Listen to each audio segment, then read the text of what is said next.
Hey YouTube, this is Astrid. My topic today is more of a controversial topic, so take everything with a grain of salt, and I do encourage you guys to do research your own. Um, I'm just basing everything off of what I know, what I've learned over the course of years, and I'm going to kind of sum it up into one shorter, video, I guess you can put it.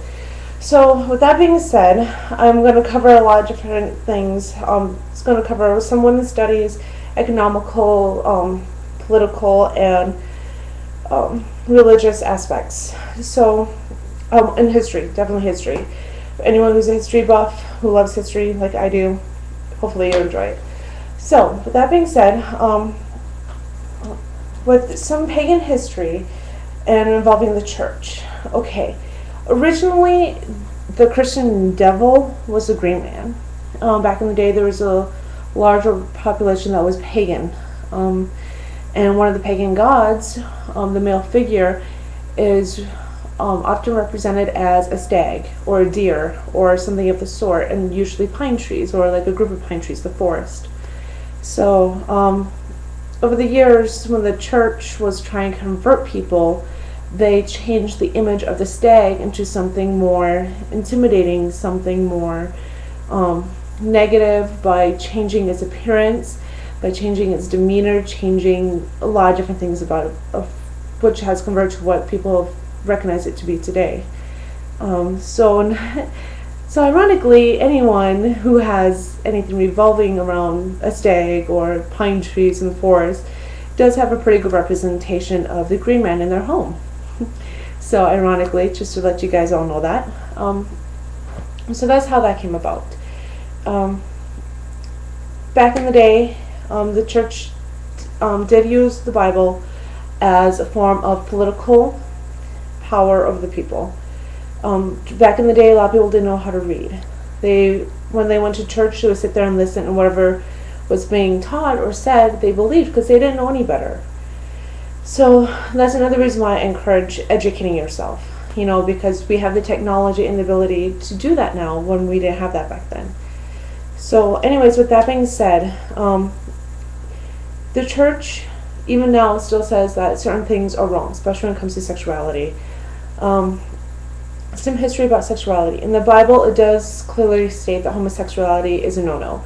It's a no-go. I do think that people do need to look into that a little bit further, because back in the day, it had a lot to do with the economical situation. During that time, they were worried about the population. Okay, they didn't have this problem we have today with being overpopulated. They were actually underpopulated. And to help reproduce and grow the community and make sure there's generations to be taken care of, and also the economical situation, they said no homosexuality, be straight to produce babies. And that's the same reason why they said no multi-fabrics and clothing, is to help their economical situation. So just to let you know a little bit about that. And later on, when the church was able to use that, it was a way of controlling the people. At first it said no homosexuality, and then after a while it said no sex outside marriage, and then after a while they said no sexual desires, even inside of a marriage. To be sexually attractive or have sexual desire or even masturbation was considered a sin. For a while even priests were even allowed to be married and have kids and stuff like that, and for them to have sex was normal. In the Middle Ages that changed to become what the priests are now, whatever, same thing with the nuns.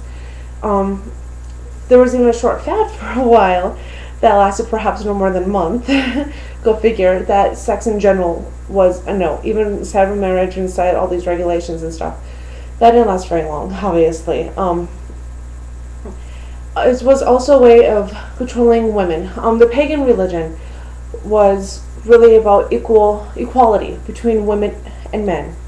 The church didn't like that. The church was ran, from what I understand, mostly by males, and they wanted the power. They didn't want women coming in. I personally have my own assumptions about why they started degrading women. I'm not going to get into that because that's my personal opinion. But they started saying women were the problem, they were the cause. And I think part of it has to go with paganism as well as political situations. So when it came to like the burning times, any woman that was intelligent, uh, independent, unique, attractive was burned.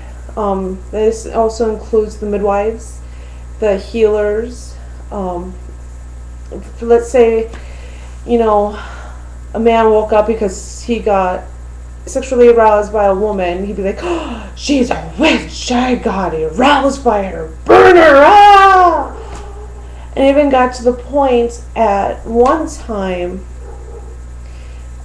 Sorry, my dog's barking outside, distracted me. What was I saying?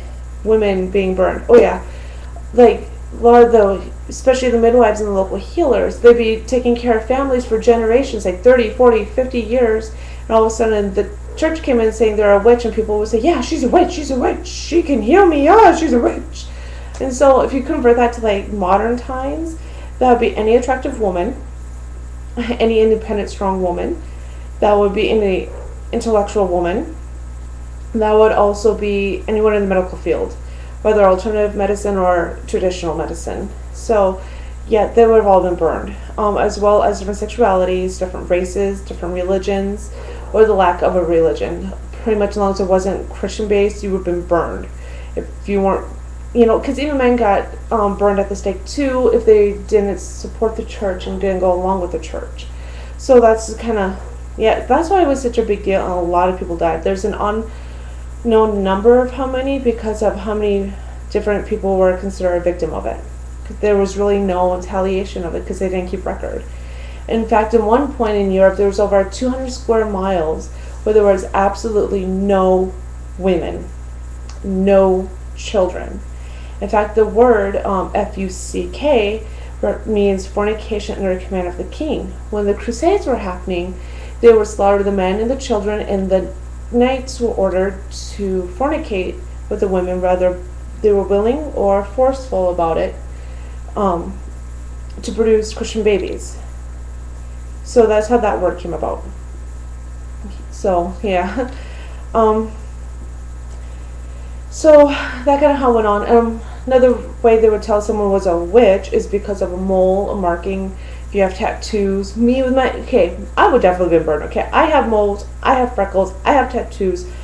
I'm strongly opinionated. I like to think I'm intelligent. I don't know everything, but I like to think I am.